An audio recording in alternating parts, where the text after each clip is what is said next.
oh yeah. Blazing, oh, 'cause I will never see, and I will never stop burning these fires non-stop. Yeah, oh yeah. Alright. All the leaders them will let the people down. Have them holding on to throwing them a drown. All the leaders them will let the people down. They always make the people wear a frown. And the leaders them will let the people down. Them trying to blame it on the dancehall and the artists and the sound. We got it to let the people down. Then ask the ghetto youth them on a sound. Yo, Babylon a speak them words, but we no love how them sound. Cause them see them wanna turn it in a gun town. No forget to you them turn in a gun clown. Gunshot a tear off them head crown. Well every other day your next body them found. Well in and them own a blood missy said them drown. Who them boy I really wanted for clown. Them Good stuff, y'all. So, excuse me. Welcome officially. Oh my goodness, yes. To this portion of our study in scriptures. Today we are picking up in 1 Samuel chapter 19. I'm Aki Shlomo. This is my Isha. Koti Ribby. Koti Ribby. It's beautiful and lovely as ever. Oh my. Just boy know what he said. You know what to say. Abraham's servant was not a Hebrew king. Okay. It was actually Aki Netanyahu who pointed out that Caleb wasn't an Israelite to me. Yeah, I was like, man, show me that. Yeah, that was something. That was. But that shows you how you can read this stuff, and Yeah. you know, you read it, but you don't digest everything. It's impossible. You're talking about 66 books. It's impossible to digest everything at once. Going back and rereading it, and I'll be trying to tell my children this. It's okay to reread.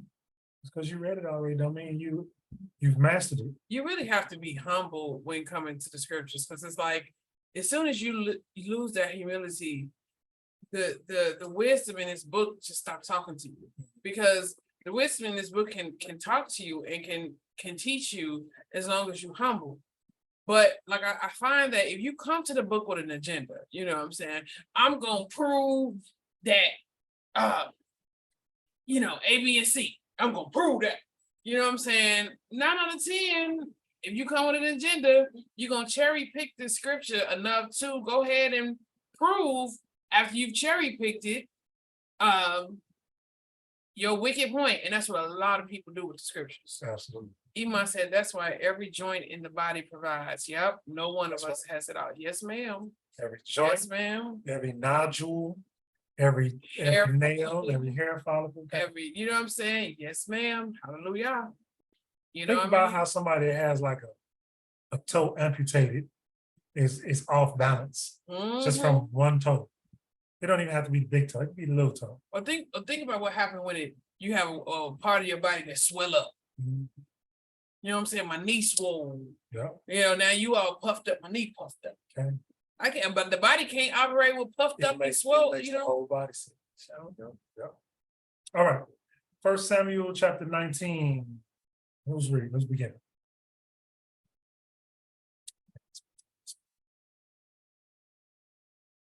Is that safe? Chapter 19. And it reads. And Saul spoke to Jonathan, his son, and to all his servants to put David to death. But Jonathan, Saul's son, delighted much in David. And Jonathan declared to David, saying, my father Saul seeks to put you to death. And now please be on your guard until the morning, and dwell in secrecy and hide. And I myself shall go out and stand beside my father in the field where you are, and speak with my father about you, and shall see and shall let you know. And Jonathan spoke well of David to Saul his father, and said to him, let not the sovereign sin against his servant, against David, because he has not sinned against you, and because his works have been very good towards you. For he took his life in his hands and struck the Philistine, and Yahuah wrought a great deliverance for all Israel. You saw it and rejoiced. Why then do you sin against innocent blood, but put David to death without cause?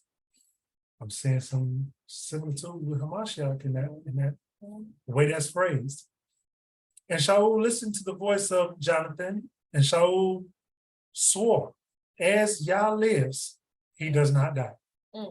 Jonathan then called David, and Jonathan told him all these words.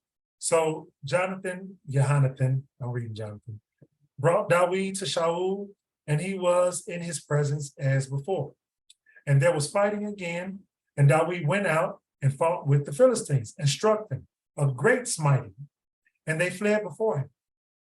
I mean, he killed a lot of people. Again, a lot of blood on David's hands. And an evil spirit from who? Yahuah. An evil spirit from Yahuah came upon Shaul as he sat in his house with his spear in his hand. Listen, if Yah didn't harden Pharaoh's heart, Pharaoh wouldn't have expelled the Israelites. Yep. The Israelites would have still been comfortable in land in captivity and never came out to take what was being given to them as an inheritance. Yep. If Yah didn't send this evil spirit on Shaul, Shaul was gonna keep reigning and keep playing nice with David, and David wouldn't have got his throne. David never would have got set up on the throne. Sometimes Yah is doing a thing, even if we don't understand this thing Even he's if you doing, don't, because he has a plan. You be like, my boss at work is so evil to me. Like, it don't matter what I do. Every time I do something, she got this rule to say, maybe it's time for you to move around. Maybe that's what the Most High, he making that situation uncomfortable for you because he trying to get you, and that's what it take with us. You know what I'm saying? Or she'll never leave. Like, you see some people in abusive relationships, and you be like, this man is beating my head in from sun up to sun down. You know what I'm saying? And maybe that ain't the man for you. You know what I'm saying? That black eye may be a sign. I would venture to say it is. That it's time for you to get on up out of there. Yeah. You know? Yeah. When the water get hot and it start boiling, like them nasty folks be cooking frogs and stuff like that, and they throw them in the pot, or lobster, alive and all that. Crawdads. You don't want to be sitting up there and cooked alive, man. No. As soon as you get hot, move around. Get on loose. But seek Yah. Yes. Yeah. Ask Yah what he's trying to tell you. Okay. I think 10? Yeah. No, the end of 9. Saul, the evil spirit from Yahuah came upon Saul as he sat in his house with his spear in his hand, sitting up there being grumpy. And David was playing the lyre with his hand. And Shaul sought to strike the spear through David into the wall. Now, this was the second time he did this, ain't it? But he slipped away from the presence of Saul, so he struck the spear into the wall, and David fled and escaped that night. And Shaul sent messengers to David's house to watch him and to put him to death in the morning. And Michal, David's wife, informed him, saying, if you do not save your life tonight, tomorrow you are put to death. So Michal let David down through a window, and he went and fled and escaped. Remind me of Rahab.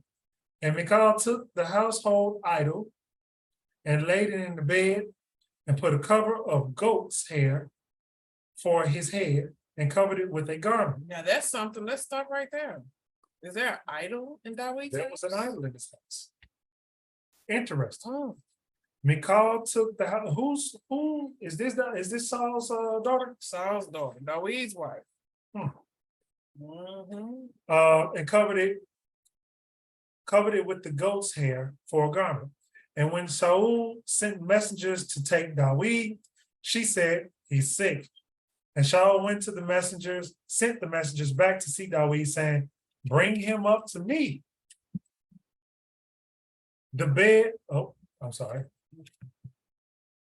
him up to me in the bed. He said, bring the whole bed. To put him to death.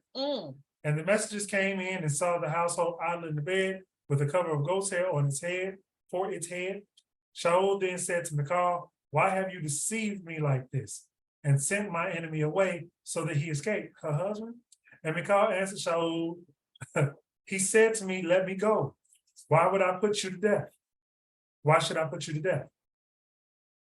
Now David fled and escaped. And what she's saying is he said, if you don't let me go, I'm gonna kill you. That's what she said. Right. Hey, she had to do. Her father was right. Right.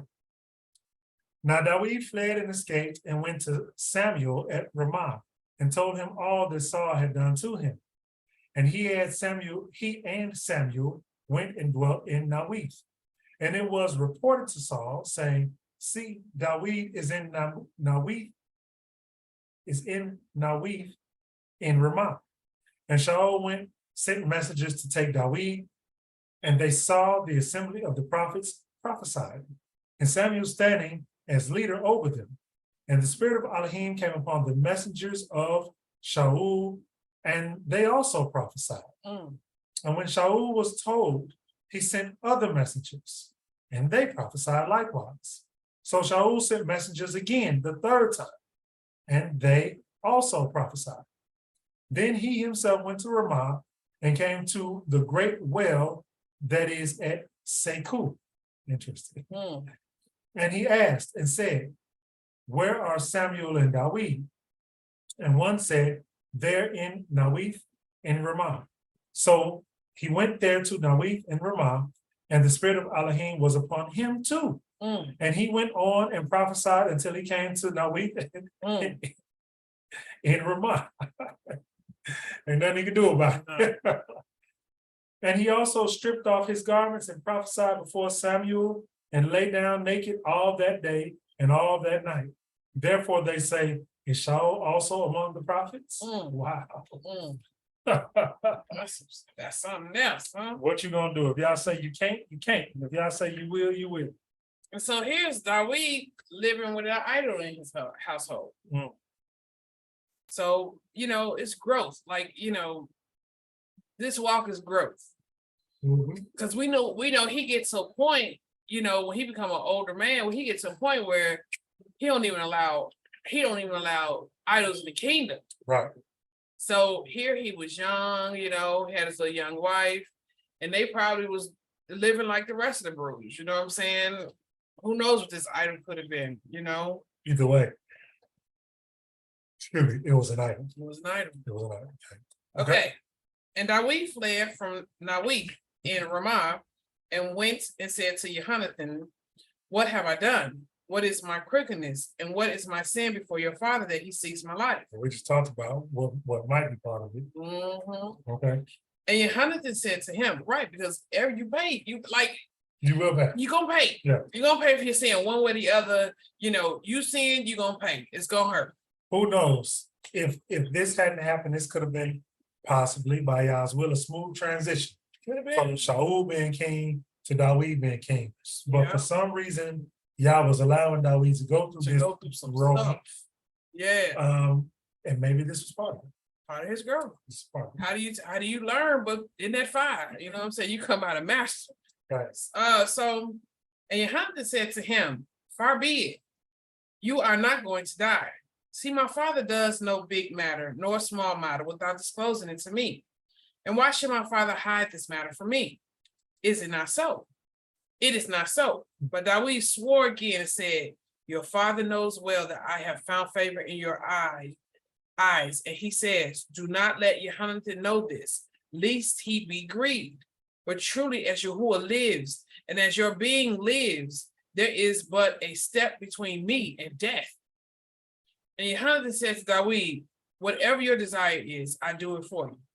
And David said to Yahuah, see, tomorrow is the new moon, and I ought to sit with the sovereign to eat. But let me go, and I shall hide in the field until the third day at evening. If your father misses me at all, then you shall say, David earnestly asked my permission to run over to Bethlehem, his city, for a yearly slaughtering is made there for all the clan. If he says thus, it is well, your servant is safe. But if he is very displeased, then know that he has resolved to do evil. And you shall show loving commitment to your servant, For you have brought your servant into a covenant of Yahuah with you. And if there is crookedness in me, put me to death yourself. For why should you bring me to your father? And Jonathan said, far be it from you. For if I knew with certainty that my father has resolved that evil is to come upon you, then I would not make it known to you. Would I? Would I not make it known to you? And David says to Jonathan, who would make it known to me? Or what if your father answers you sharply? And Jonathan said to David, come and let us go out into the field. And they both went out into the field. And Jonathan said to David, Yahuah, Elohim of Israel, be witness. When I search out my father sometime tomorrow or the third day, and see if there is good toward David, and I do not send to you or disclose it to you, so let Yahuah do so, and much more to Jonathan. And if it pleases my father to do you evil, then I shall disclose it to you and send you away, and you shall go in peace. Pause for a second. So I'm just going to reread that one she just read from 12. And Jonathan said to David, Yahuah Elohim of Israel, be witness. When I search out my father sometime tomorrow or the third day, and see if there is good toward David, and I do not send to you or disclose it to you, so let Yahuah do so, and much more to Jonathan. So he put himself on the line. Yeah, he's saying, my word, I'm gonna find out if my father want to kill you, and I'm gonna get it back, and I'm gonna let you know if I don't do this, let something bad happen to me. And if my father wants to kill you, I will disclose it to you and send you away, and you shall go in peace. Okay. Just want to clarify what I was reading. That was for me, y'all, not for y'all. And Yahuah be with you as he has been with my father. But show me the loving commitment of Yahuah, not only while I still live, so that I do not die. And do not cut off your loving commitment from my house forever. No, not when Yahuah has cut off every one of the enemies of David from the face of the earth. So even Jonathan can see, Jonathan like, man, I know Yahuah with you, you know what I'm saying? So like, as long as you find favor on me and my household, it'll be all right. Because I see how Yahuah treats your enemies. He shut them down, you know what I'm saying? And Jonathan made a covenant with the house of David, saying, Yahuah shall require it at the hand of the enemies of David. And Jonathan made David swear because he loved him. He loved him as he loved his own being. So Jonathan said to him, tomorrow is the new moon, and you shall be missed, because your seat shall be empty. And on the third day, go down quickly, and you shall come to the place where you hid on the day of the deed, and shall remain by the stone of Estelle. And let me shoot 3 arrows to the side of it, as though shooting at a target. And see, I shall send the youth, saying, go find the arrows. If I expressly say to the youth, look, the arrows are on this side of you, get them and come. Then as Yahuah lives, there is safety for you and no concern. But if I say thus to the youth, look, the arrows are beyond you, go your way, for Yahuah has sent you away. And as for the word which you and I have spoken of, see, Yahuah is between you and me forever. And David hid in the field. And when the new moon came, the sovereign sat down by the food to eat. And the sovereign sat on his seat, as at other times, on a seat by the wall, with Jonathan standing and Abner sitting by Saul's side. But the place of David was empty. But Saul spoke not a word that day, for he thought, it is an accident. He is not clean, for he has not been cleansed. And it came to be the next day, the second day of the new moon, that David's place was empty.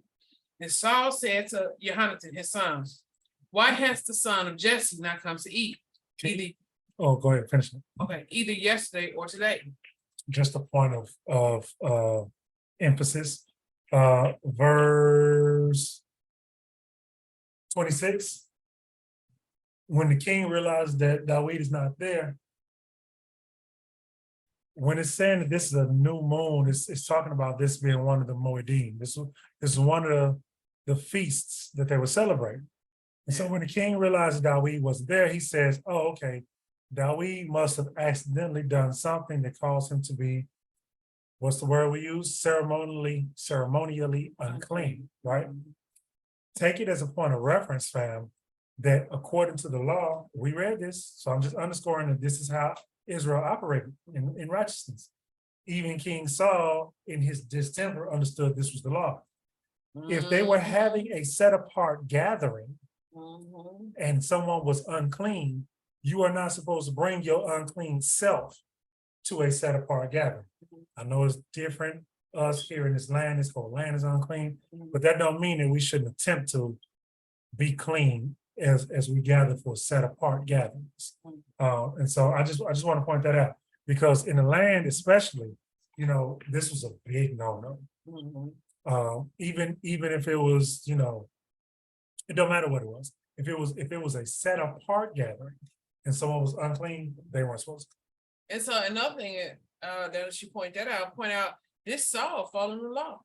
Yes. This Saul following the law, respecting the law. No, you know what I'm saying? We was talking about earlier with y'all questions. But is he righteous? Exactly. You know? Exactly. Good point. So okay, when and Jonathan answered Saul, David earnestly asked my permission to go to Bethlehem. And he said, please let me go, for our clan has a slaughtering in the city, and my brother has commanded me to be there. And now, if I have found favor in your eyes, please let me get away and see my brothers. That is why he has not come to the sovereign's table. Then the displeasure of Saul burned against Jonathan. He said to him, you son of a perverse, rebellious whore. Do I not, but that's what he meant.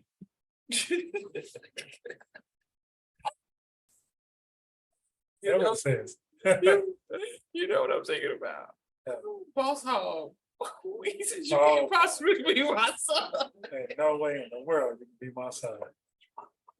Okay, y'all gotta be old enough to have. That wasn't Boss Hall. That was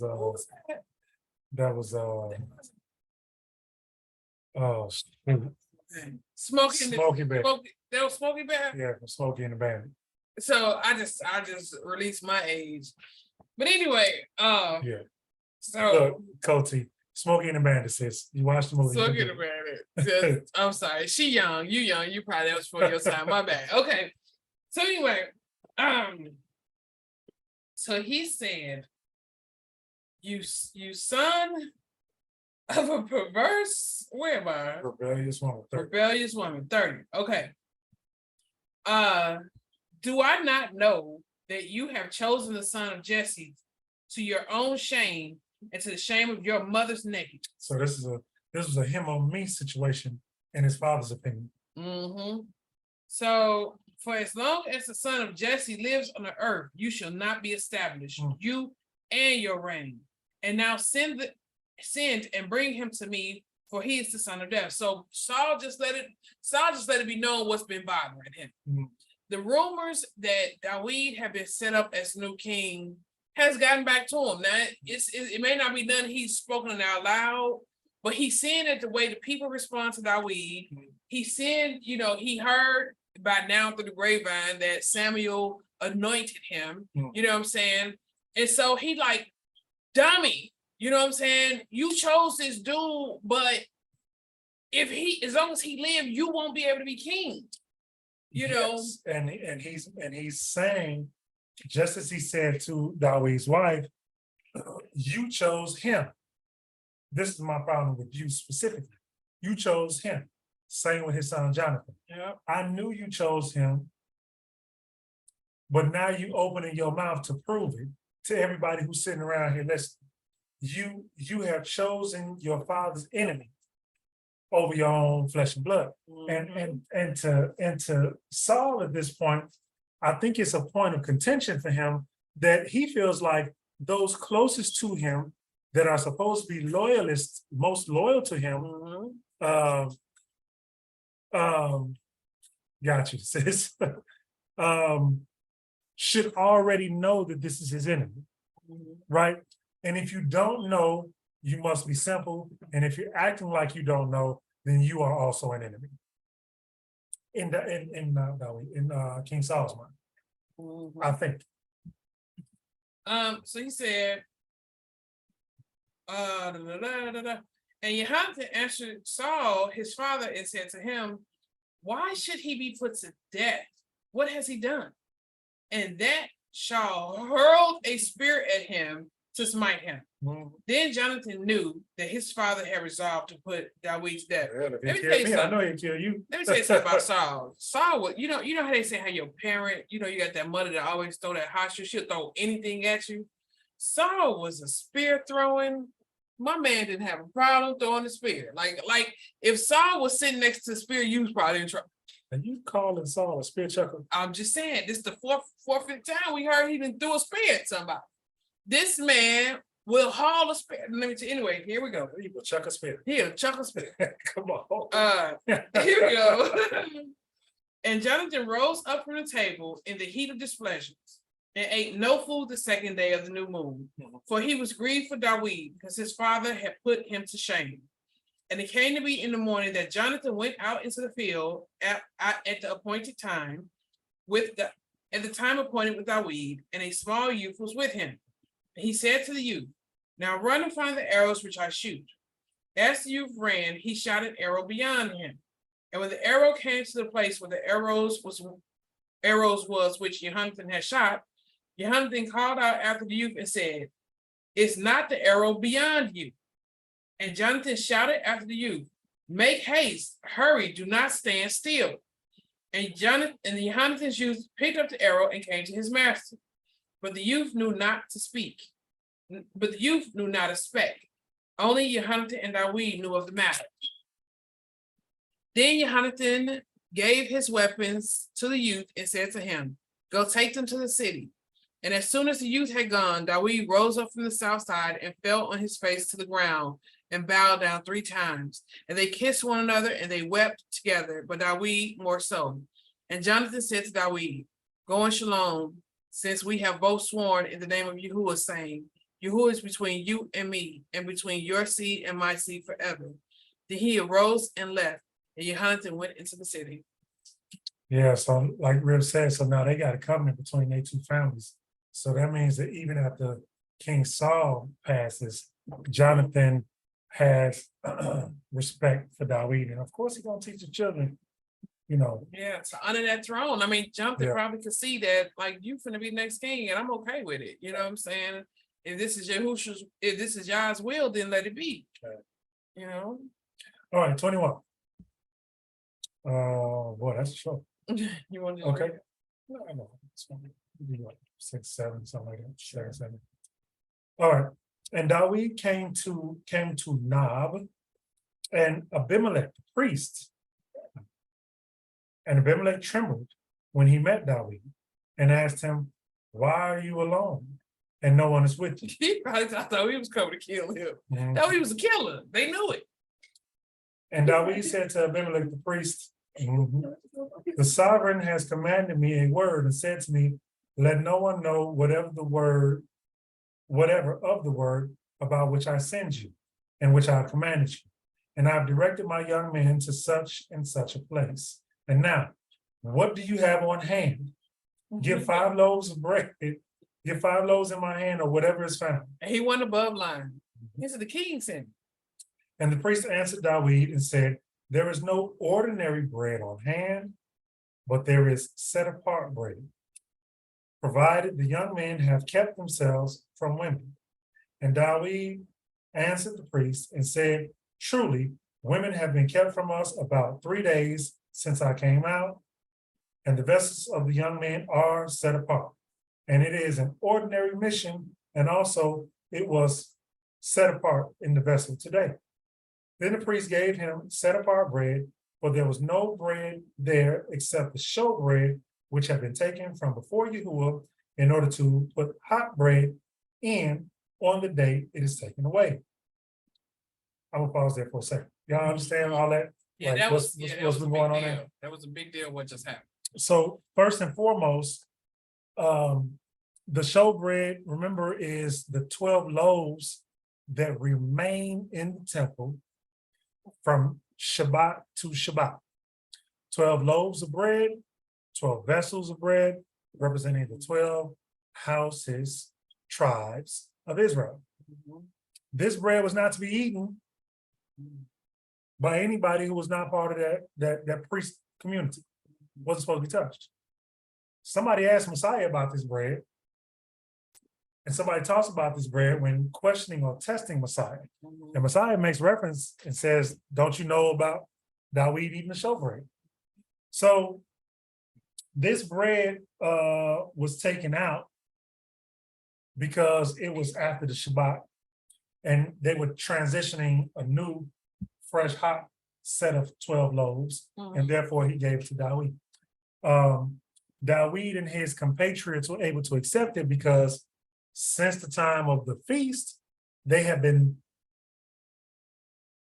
separating themselves from women, wives, or whatever. They've been on the run. Well, not only that, but because it was a feast. Again, it was a Moed. It was an appointed time in which you were supposed to appear ceremonially clean, which means not that it's a sin, but not laying with your wives during the time that you're supposed to be ceremonially clean, right? So he says, no, me and my soldiers, me and the youth, no, we're clean, we're set apart, so it's okay for us to accept this set apart bread. If they weren't, they wouldn't have been able to accept it, right? So anyway, now one of the servants of Saul was there that day, detained before Yahuah, and his name was Doeg. Doeg was an Edomite. The chief of the herdsmen who belonged to Shaul. You want to take from that damn Doeg. Mm-hmm. And Dawid said to Ahimelech, is there not here on hand a spear or a sword? For I have brought neither my sword nor my weapons with me, because the matter of the sovereign was urgent. And the priest said, the sword of Goliath, the Philistine, whom you struck in the valley of Eli, see this wrapped in a garment behind the shoulder garments. If you would like to take it, take it. And there is none other except this one here. And Dawid said, there is none like it. Give it to me. Like Goliath's sword? Yeah. Absolutely, I'll take that. Sword very well. And Dawid rose and fled that day from before Saul and went to Achish, the sovereign of Gad. But the servants of Achish said to him, is this not Dawid, the sovereign of the land? Did they not sing of him to each other in dances, saying, Shaul struck his thousands and Dawid his tens of thousands? And Dawid took these words to heart and was very much afraid of Achish, the sovereign of Gad, and changed his behavior before them and feigned madness in their hand. So Dawid was hiding out in their court, and somebody busted him out like, yo, ain't that Dawid? We got him now. You know what I'm saying? Because it's no secret that Saul looking for him is probably a bounty on his head. So he said, behavior, and he feigned madness in their hands and scratched on the doors of the gate and let saliva run down his beard. So he was out there barking like a dog. To get out of that situation, he started pretending like he was a dog. In other words, also, he's not a threat. Right. You know what I'm saying? This was Dawid. This was his character. Yeah. So then Achish said to the servant, look, you see the man is acting like a madman. Why do you bring him to me? Am I short of madmen that you have to bring this one to act as a madman near me? Should this one come into my house?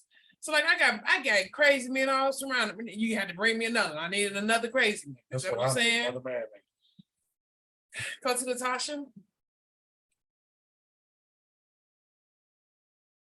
Oh, I was waiting till everything was finished because I just had a question as far as like with Jonathan. So okay, that was it. That was the last chapter. I was gonna give you guys the reason for Messiah referring to that incident with Dawid. So go ahead. Oh no, I can wait if you want to do that. It must gonna turn into a good conversation. Okay, I'll give you this reference real quick. So this is Matthew 12. And it says, at that time, YAHUSHUA went through the grain fields on the Sabbath, and his taught ones were hungry. And he began to pluck heads of grain to eat. And when the Pharisees saw it, they said to him, look, your taught ones are doing what is not right for them to do on the Shabbat. Ah, gotcha. Gotcha now. Gotcha. But he said to them, have you not read what Dawid did when he was hungry? He and those who were with him, how he went into the house of Elohim and ate the showbread, which is not right for him to eat, nor for those who are with him, but only for the priests? Or did you not read in Torah that on the Sabbath, the priests in the set apart place profane the Sabbath and are blameless? But I say to you that in this place, there is one greater than the set apart place. And if you had known what this means, I desire compassion and not offering, tying back into your question earlier, Koti, you would not have condemned the blameless. So he's saying, look, we out here Shabbating, we in the grain, somebody got hungry, I picked the grain, I ate grain. I wasn't out here filling a basket to take to the market. Dawid was running for his life. He was set apart. He went to the priest and told the priest, I'm starving. We need whatever you got. We'll take it. Priest said, all I got is set apart showbread. He said, we have refrained from that which is unclean. We're good. Yeah. He said, okay, well, we trading out the old showbread for the new showbread. Anyway, there you go. Go ahead and eat. I don't want you to die. I don't want you to die. I'm gonna give you the showbread. So yeah, love trumps the law. Love trumps the law. So that's the point that a lot of brews miss. So you know what I'm saying? By all means, you got extremes. You have like brews out here that's not trying to keep the law. You know, it's like, listen, yeah, I can eat pork because God know my heart. Yeah, that ain't love trumping the law. That ain't love trumping the law. That's the lust of your filthy heart trumping the law. This is you in the house on the Shabbat. You know on the Shabbat you ain't supposed to do no work, but you get this call, ring ring, hello, hey sis, I really need your help. I'm out here stuck on interstate some. My car, my tire flat. I don't know what to do. I don't know how to fix it. So I can slow-mo there. Can he come help me? No, I can't do it, Shabbat. I can't. Right. You don't know. Love is going out there, helping the sister, you know, fixing her tire, whatever. That's technically work because he's fixing the tire. You know what I'm saying? But helping her so that she's no longer stranded out there on the side, especially with her kids, whatever. You know what I'm saying? That's love trumping the law. Okay. All right, Koti, what you got for us? Oh no, I was sitting here laughing. I'm like, that's me. That sounds like me at Last Tabernacle when I was stranded. Yeah. In your electric car. Oh man, yeah. Yes. Get you another electric car next week? No, I am not. I already knew. I am not. No, I am. No, you thank tried. you. You tried. But I know conservative with the. I tried to save the. Yeah. I tried to save the environment, but it didn't work. Very good. You did better than me. I want the most gas guzzling. Oh, he is straight eating. I like. I shouldn't say this on this. I like American muscle. If it ain't spewing gas fumes and toxics, he don't want it. The more toxic, more gas fumes, the better. Well, go ahead, sis. What you got? I know we didn't get to this part yet. I'm not going to spoil it, but I do have a question. So when Jonathan I am going to spoil it. When Jonathan and Saul dies on the battlefield, when I was reading it like previously before, and it came to me now, and I was thinking about like if Jonathan did live, and Saul was the only one that passed because because I want to say Yah saw favor in Jonathan because of the relationship him and Dawid had. But I feel like he was punished with Saul because he was Saul's son.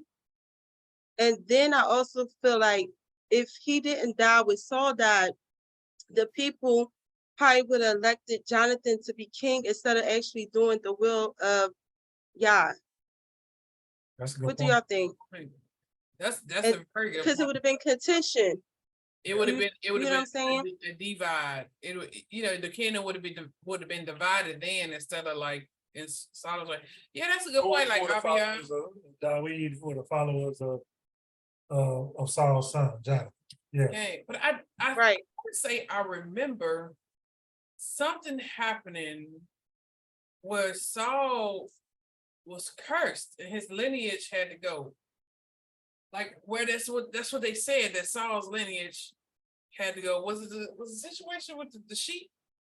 His bleed of the sheep that Did Samuel say something along the lines? I don't know. Maybe I'm. After he didn't kill I thought I remember. after he didn't kill everyone.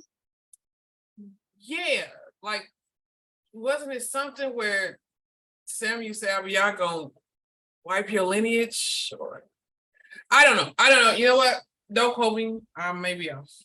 I may have been thinking about Eli. Right. Yeah, so I was because that's why I wanted to ask we didn't get to that point yet, but I still wanted to just ask that. Do y'all think maybe that's why Jonathan had to die during that time with his father? I think that's a good possibility. I think you may be on something there. Yeah, ain't no question. Jonathan's sons is gonna be too young to be in contention for the throne with Dawid, but Jonathan himself would have been his peer. Yeah. And so I believe you might be right. There may have been some contention. The adversary could have used that. But that don't mean that Dawid wouldn't prevail, because it was contention among Moses' peers too. And it was contention among Aharon's peers. And I told y'all what Moses did about that. Moses said, "Oh, you want to be a priest? Let's put it to a vote. I know. Let's see who y'all choose. Everybody want to be a priest? Come on, stand up, line up, please. Come on. No, come on. Want to be a priest? Come on. Don't back out now. You? Oh no, yes, you said you want to be a priest. Come on." Moses, they had that man. They had that man nerves so twitched, and he was a humble man to get. Like by the time Moses left, man, Moses was hitting rocks, punching and stuff. They had that man. They messed up Moses. Man, Moses was a nice, humble man. His nerves was okay. I don't know.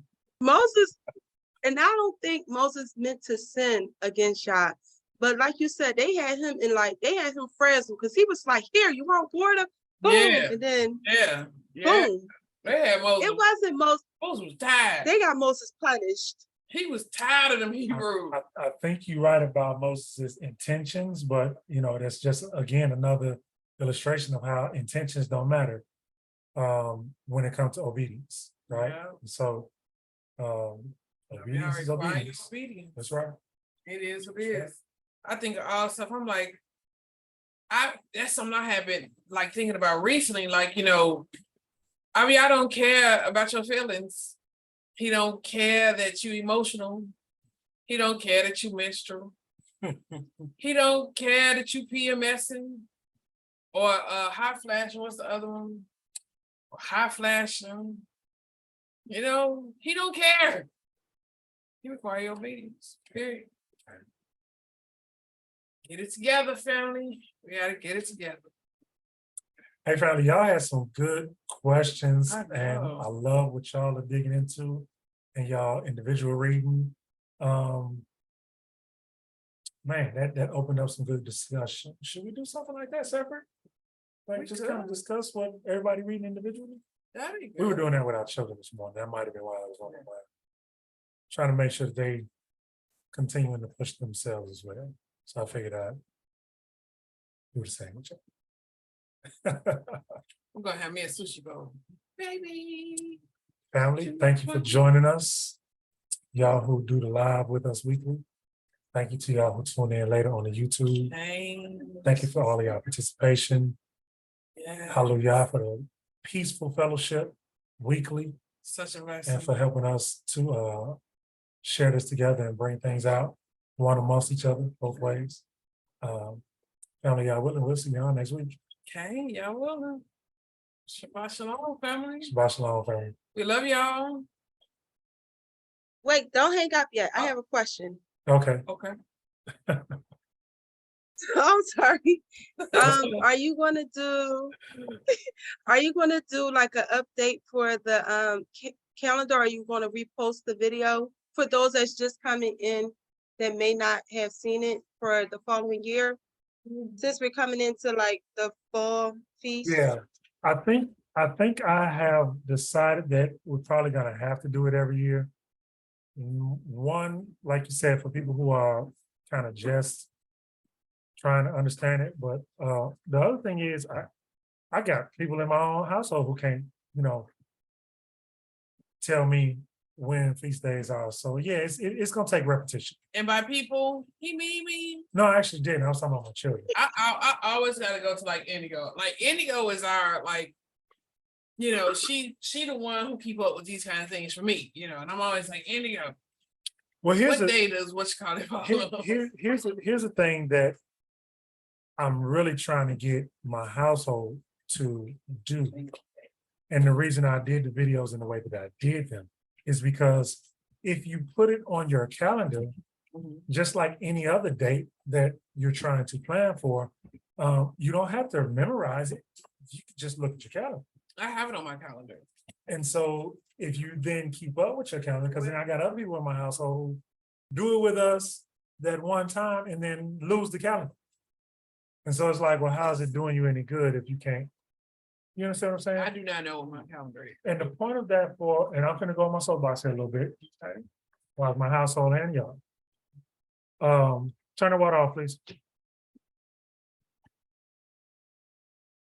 Have a seat, y'all, please, until I get done. Give me just a second, I'll wrap this up.